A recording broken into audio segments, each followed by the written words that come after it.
I want to ask you this question. Do you think the honeymoon phase is a natural thing or a manifestation of trauma? Do you think it's natural for people to only have feel good emotions about a person they met for only 3 months or less? And then after that is downhill from there. Or they have to now settle, or they have to work extra hard at making sure that they sustain that connection. Is it a natural thing or a trauma response? Is it another way that we self sabotage because we are only tailored to experience joy for a short period of time because of the trauma that we experienced as children? Hello, my name is Mushidadi Lishlamela. I'm a mother wound healing coach. I am the author of Radical Acceptance for Childhood Adversities. I'm going to leave a link in the bio, in the description, for you to be able to purchase that book. I'm also the founder of Temple Beautiful, where we help men and women heal their mother wounds so they could live a life that is in alignment with their highest good. Today, I want to talk about the honeymoon phase, right? I meet a lot of people who are so convinced that after 3 months of meeting a person, things just sort of go downhill from there, or you stop having feel good emotions about that person. And there is no way that you can have those feelings continue in your relationship once you've passed those 3 months or less that other people get to call the honeymoon phase of having just met a new person. I am convinced, right, having done my own research and having spoken to many people who hold this belief so dear that it's only that's just how it is. That's just how life is. That's just how relationships are, especially romantic relationships. It just gets to a point, and many people put that at around 3 months, where they say, well, there's just that time after that 3 months where things are just not the same anymore, right? And you now know the person, which I think is ridiculous. How do you know a person after 3 months? A whole human being after 3 months, you're convinced that you know them, right? And that is also another thing that I'm going to speak about. That's just that conclusion that now you know a person and you no longer have to desire to get to know them, right? And you no longer desire to find out things about them because you're convinced that by 3 months that you know a person. I read a book a while ago, and I always recommend this book to my clients who are healing from self sabotage, who are healing from self sabotage habits, who find themselves just having a very low tolerance to peace, having a low tolerance to joy, having a low tolerance to happiness, because that's a thing that actually happens. And I'm going to speak about it from the way that it forms, all the way from our childhood. If you grew up in a household where it was violent, you were neglected, love was withdrawn, there was enmeshment, there was perfectionism, there was people whose emotions filled up the house. This could be your mother, where she would just come home and she's mad, and everyone has to now be on their toes because she's mad. Or you had those parents that immediately see you and they have things to say about you. The moment they get home, there's something to complain about. There's no being happy with them. And your nervous system has learned that your happiness is short lived. There's never been a point where in your life, when you were a child, that you were happy for long periods of time because your caregivers always got in the way of that. It's either you were physically abused for making mistakes, you were emotionally abused because your parents wanted you to manipulate you, and all those other details that are included in emotional abuse, or you were verbally abused. You had that mother that was always yelling. You didn't know. You had no idea what you did wrong, but she would be yelling at you for every single mistake that you make, or even just existing. If she thinks that you're not breathing right, right, and she starts yelling at you. Or you were spiritually abused, where you grew up in a religious household where you were always picked on and they were always finding faults about, you know, you, and things like joy and just being, partaking in the joy of life were things that were considered ungodly, right? Because you were supposed to just be so humble, and all those things that are included in religious trauma, right? Then your nervous system has learned that happiness is something that does not last for you, right? And many people cannot make the correlation between that and how they then show up in relationships, and how that can explain why many people, after 3 months of meeting someone, they lose whatever feelings they used to have for that person, and they just start getting really irritable and annoyed, and they would pull back, and they will do all these things that are included in self sabotage, right? Because their nervous system is saying, hey, let's protect ourselves by cutting this short, because we know that it's going to end anyway, right? And many people don't know that they're operating from that subconscious thinking, or that subconscious belief that we are supposed to curb our own happiness, curb our own joy, because it is going to end anyway. Somehow it's going to end. We've seen this multiple times when we were children, where we could not be joyous for a long period of time.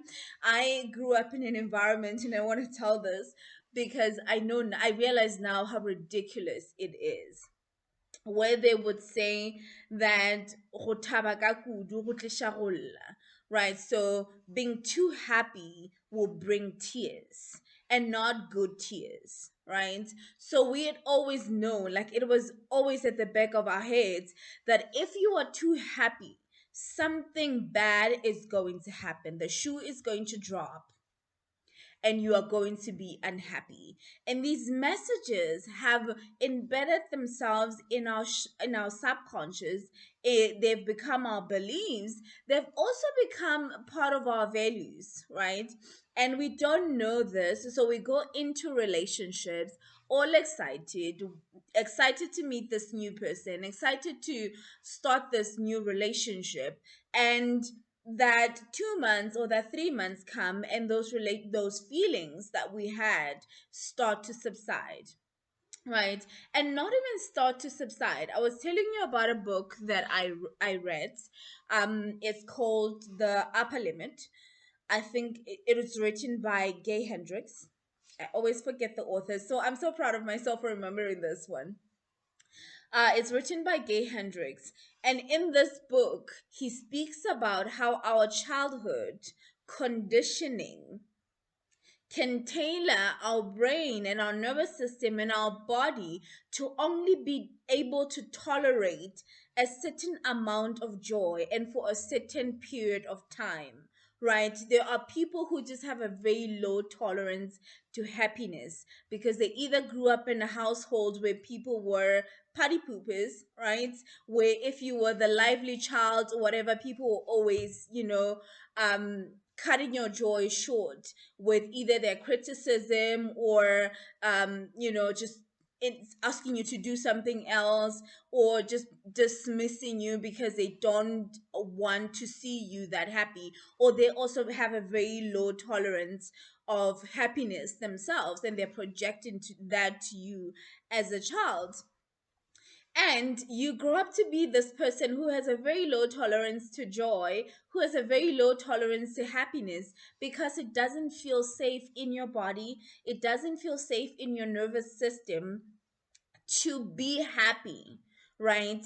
And when you find yourself being happy and you see that happiness growing, what happens in your brain? It says, well, now it's time to put an end to this, because we know what happens. It's not safe for you to be this happy and for this long. It's going to hurt more if you continue being happy, right? So if you're happy for 6 months, it's going to hurt when this thing comes to an end, right?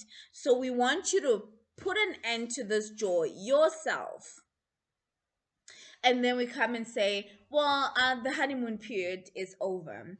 And I want us to look at the characteristics or the actions or the habits of people who believe in the honeymoon phase being something that ends, right? It's usually them who put an end to their own happiness, but they are so unaware of what is happening because it's happening so subconsciously, it's happening in their body. They just think it's a very natural thing that is happening to everybody, is they are the ones who put an end to their own joy. So what they would do, one of the things that Gay Hendricks states in this book is how the people who have a very low tolerance to joy, who have a very low tolerance to success, who have a very low tolerance to peace. You can have high tolerance for success, but have a very low tolerance to joy or happiness, right? And what he states is the people who have this low tolerance or who limit themselves from going up a certain threshold because it's so abnormal for them to get there. They've just never gotten there. It feels unsafe to their body, it feels unsafe to their nervous system. What they would do is they would start to criticize, right? So they would find things they don't like about their partner and they would fixate on that. It could be such a small thing as how their partner choose, right? How their partner choose their food, is they would then just fixate on that, or how their partner walks, or how their partner's body jiggles, or they would find something so small and they will fixate on that, right? And they will say, well, and because they're fixating on that and criticizing the person, those feel good emotions that were coming from being curious about this person and wanting to know this person and just desiring, quality time and connection with this person, and just being in awe of their humanity and who they are and their smile and all the good things about them, is those feel good emotions start to subside, right? And then they say the honeymoon phase is over. They do not recognize that they were the catalyst of that they made sure that they self sabotaged their own happiness, right? They self sabotage their own feel good emotions by focusing on the negative. And sometimes it's not even negative, it's something that they get annoyed with, and then they focus on that, and that annoyance grows and grows and grows, and it becomes a big thing, and those feel good emotions subside. Another thing they would do is they will just pull away, right? Because now they're afraid. Their body is saying, well, no, this is not safe, right? We have never gone above this. We have never been happy for so long. And we know that if we are happy and we don't end it ourselves and we wait for someone to end it for us, it is painful. So we're not going to wait for someone to end it for us. We are going to do it ourselves, right? So they pull away and they stop doing all the things that they used to do in the relationship that made it feel good, right? If it was calling their partner and checking on their day and just finding out how their day is going and just taking interest in what their partner is doing, and taking interest in what their partner is wearing, and paying compliments and just doing these things that bring joy into the relationship, they stop doing those things, right? and And then when those feel good emotions subside, because the connection is no longer, as you know, they're no longer working on the connection, and they're not actively making sure that they stay connected. Now those feel good emotions also subside as that emotional connection dwindles, because there is an active participation in making that happen, right? Or they just blame. They go into this blame mode where they're conversations are just pointing fingers and in complaining about things, and that also dwindles those feel good emotions. And then they say the honeymoon phase is over. And it's so natural for this to happen, because it happened all their life, right? For as long as they've had relationships, they've had that honeymoon phase. That honeymoon phase subsided, and then they went on to be in this um, relationship that was devoid of emotional connection, and then they started continuing with that criticism, or continuing with that blame, or continuing with that withholding of love, because they don't want to get hurt, right? Because they do not want to let the other person be the first one to hurt them. So they're saying, I'm going to hurt myself first before you do. And they continue in that cycle and in that relationship that way. And obviously, it ends really bad because no one wants to be in that situation. It's not a fulfilling situation, it's not a fulfilling relationship, right? And then they go into the next one. They get really excited and they want to, they excited about this working, they're excited about, the future. And the first 3 months is amazing. They confess their love to each other. And then those feel good emotions, they do the very exact things that they did in all those previous relationships. They start to criticize, they find something they don't like, and they fixate on that, right? And they speak about it all the time, and they bring it up all the time. And because their focus and their energy is on not on that thing that they do not like, those feel good emotions dwindle, right? And then they're like, oh, the honeymoon phase is over. They go on to withhold love, right? Because they don't want to get hurt. The honeymoon phase is over.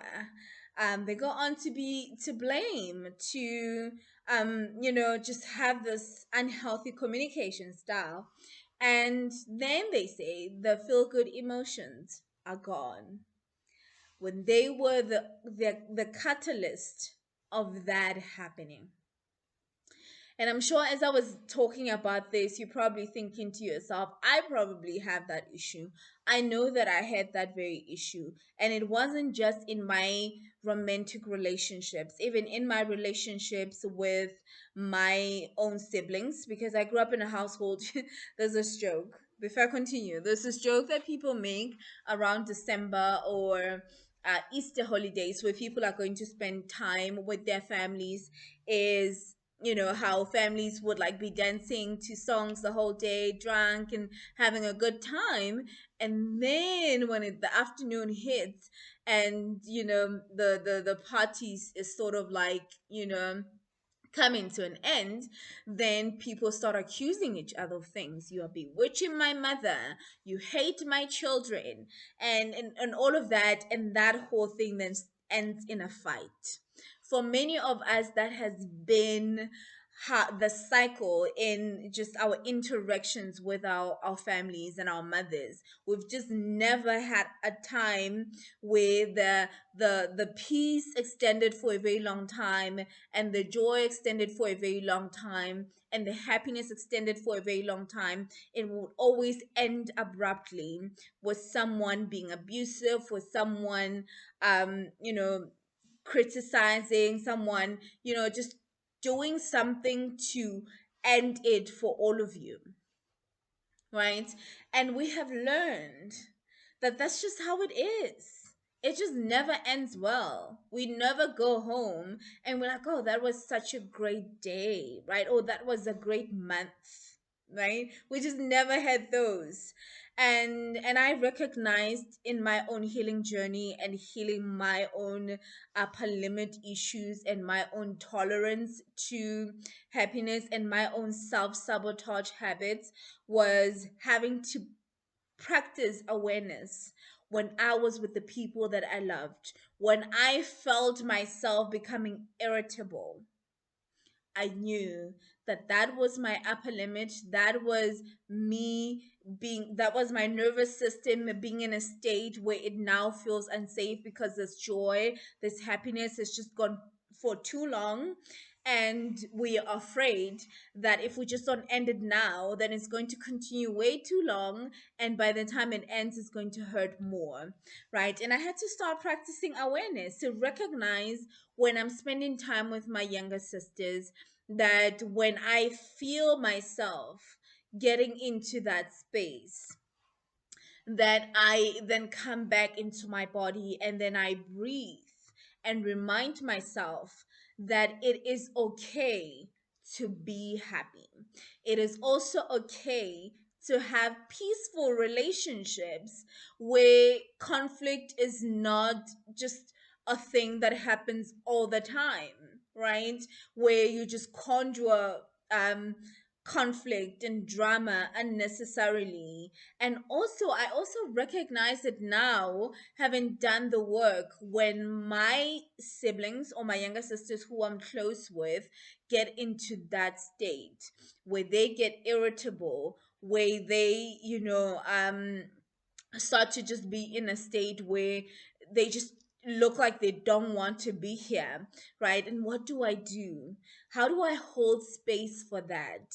So that, how do I stay in my own energy so that when that is over for them, they can come back and join me in this joy, right?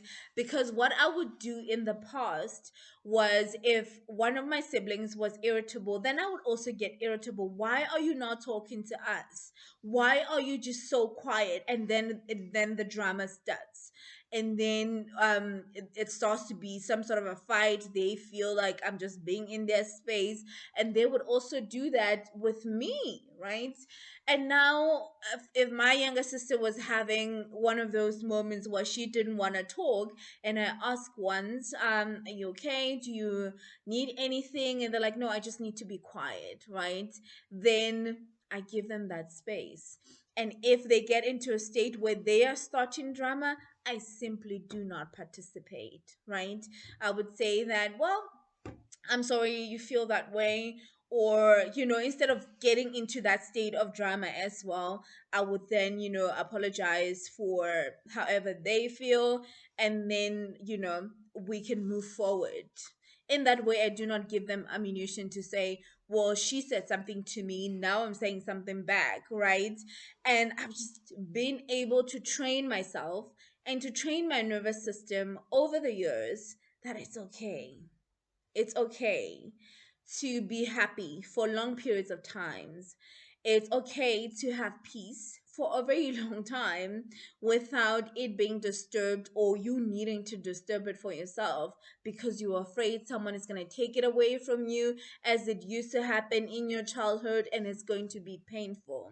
And listen, even if it becomes painful because someone came and, or you gave your all to someone that you started dating, and you continue to maintain that peace, you continue to maintain that joy, and they get into that state of needing to self-sabotage, that you will be okay. Like, you will not die. It's going to hurt, yes, but your emotions are not going to kill you. Our grief only magnifies and becomes unbearable when we avoid it, when we embrace it and we welcome it, and that breakup happens because a person self-sabotaged, and you realize that, well, I can't do anything for them, that's their journey to walk, and I also don't want to be in that situation where I'm constantly criticized, or someone is withholding love from me, then you can move on. But you don't move on having self-sabotaged, feeling the regret and the guilt of being the one that ruined your own happiness and ruined your own relationship, right? So I don't know if you are watching this. What are your thoughts? Do you think that this influctuation or honeymoon phase is just a natural thing that happens to everybody, and after 3 months, instead of our love growing deeper, then it sort of dwindles? Do you think also that that has something to do with just how we were tailored, or how we were programmed as children, that happiness is not something that you live with for a long time, that it's supposed to just come and leave immediately, and it doesn't belong to you, but sadness is supposed to stay, right? We never say this about sadness. I mean, it stays for a very long time in other people's lives, and we're like, oh no, it's gonna be fine. It might take so long. But happiness is not gonna take that long to be here. Why is that? Why are we so much comfortable with having so much sadness and grief and drama and chaos in our lives, and thinking we need to endure that for longer periods of times? But happiness is something that can only last for such a short period of time. Why is that? Right? And that is a question that I asked myself. And also just looking at the people around me that were honeymoon phase people, right? And you tell them, well, I've been in relationships where we had what you guys call the honeymoon phase for a long period of time, until we decided to uncouple for reasons that have nothing to do with because we were mean to each other, or it could be distance, or it could just be we were now growing into different people. They wanted something different, or they wanted something immediately in their life that you couldn't give them, like children or marriage or anything of that sort. And how people don't think that is possible because they've always been in relationships where it ended in drama, right?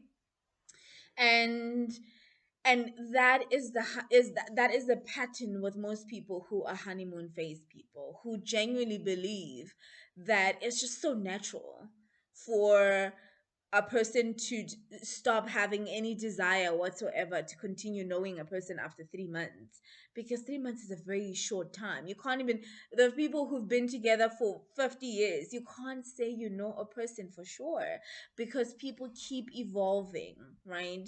That's just human nature. People keep evolving, people keep becoming new people. Like, I'm not the person that I was 2 years ago, I'm not the person that I was a year ago. I have constantly been changing and becoming better and unlearning and shedding so many things that used to define me in the past.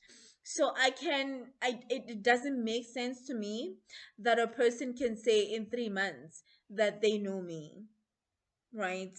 That has everything to do with them self sabotaging, that has everything to do with them limiting themselves from enjoying a relationship, and nothing to do with, having known me and now nothing to do here, right?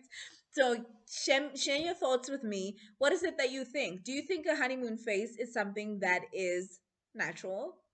Or do you think it's a trauma response? Is it a manifestation of trauma? Is it a manifestation of growing up in a dysfunctional household? Right. Let me know in the comments. And please do subscribe, and share the video with those that you know that are honeymoon phase people, who genuinely believe that honeymoon 3 months is enough. Like, to say that you've had for those feelings to start dwindling and you having nothing but the kakas of the relationship to continue on. Right. So that is it for today. Do let me know. Like, share, subscribe, and I will see you in the next video. Stay safe, keep healing, and heal that thermostat, and yeah, build a more and a bigger tolerance to love, to joy, to peace. Mwah!